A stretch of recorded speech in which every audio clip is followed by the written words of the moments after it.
ఎడారిలో సెలయేర్లు. ఆగస్ట్ 16. యెహోవా కొరకు నేను సహనముతో కనిపెట్టుకుంటుని. కీర్తనలు 41. నడవటం కంటే నిలిచి ఎదురు చూడటం కష్టం. ఎదురు చూడటానికి సహనం కావాలి. ఈ సద్గుణం అందరికీ ఉండదు. దేవుడు తన భక్తుల చుట్టూ కంచెను కడతాడు. అది మనలను రక్షిస్తుందని తలచుకుంటే బాగానే ఉంటుంది. అయితే ఆ కంచె పెరిగి పెరిగి బయటనున్నవి కనిపించకుండా పోతే ఆ చిన్ని వలయంలో నుండి సేవించటానికున్న ఆ కొద్ది అవకాశాల నుండి ఎప్పుడు బయటకు వెళ్ళగలమా అనిపిస్తుంటుంది. తనకు ఇంకా ఎక్కువైన సేవా బాధ్యత దేవుడు ఎందుకు ఇవ్వడు? ఈ మూలను ఇలా ఉండిపోవాల్సిందేనా? దేవుడు ఎవరినైనా బిగబట్టి ఉంచాడంటే దాని వెనుక ఆయనకు ఓ సంకల్పం ఉంది.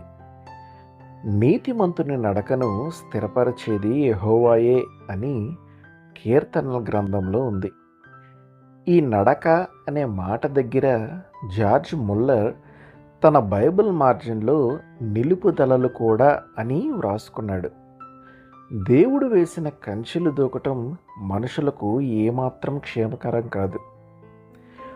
దేవుడు తనను ఉంచాడని నమ్మిన చోటు నుండి ఒక క్రైస్తవుడు తనకై తాను కదలి వెళ్ళిపోవటం మంచిది కాదు. ఇది క్రైస్తవుల నడిపింపుకు చెందిన ముఖ్య సూత్రం. మేఘస్తంభం సన్నిధి గుడారం మీద నుండి కదిలేదాకా మనం కదలకూడదు. దేవుడే మనలను ఎప్పుడూ నడిపిస్తూ ఉంటే అందులోని శక్తిని మన నడతలో గ్రహిస్తాం. మనం పొందాలని కోరుకునే ఈ శక్తి మనందరిలో లేదు.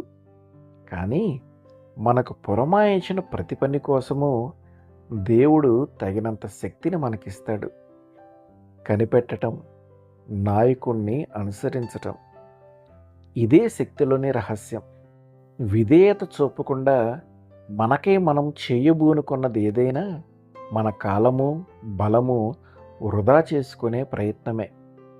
ఆయన నడిపింపు కోసం ఎదురు చూడండి. జీవితపు కెరటాలు ముందుకి సాగిపోతూ ఉంటే నిలిచిపోయి ఏమీ పని చేయకుండా చూడవలసిన వ్యక్తి పరాజితుడేనా? అతడు ఇంక దేనికి పనికిరానట్టేనా? కాదు. ఊరక నిలుచుండి చూడటం వల్లనే జయం లభిస్తుంది. జీవితం వెంట పరుగులెత్తి నానా రకాలైన పనులతో అలసిపోవటం కంటే ఇలా చెయ్యటం 1000 రెట్లు కష్టం. నిలబడి ఎదురు చూస్తూ ఆశలు కోల్పోకుండా, గుండె జారిపోనీయకుండా చూడగలగటానికి చాలా గుండె నిబ్బరం కావాలి. దేవుని చిత్తానికి లోబడి చేస్తున్న పనిని, దక్కుతున్న గౌరవాన్ని ఇతరులకు వదిలి ప్రశాంతంగా, నిబ్బరంగా దేవుణ్ణి కీర్తిస్తూ పరుగులు పెడుతున్న జనసందోహాలను చూస్తూ నిలిచిపోవటానికి ఎంతో ధీరత్వం కావాలి. చేయవలసినదంతా చేసేసి నిలిచి కనిపెట్టే జీవితం అన్నిటికంటే ఘనమైనది. ఆమేన్.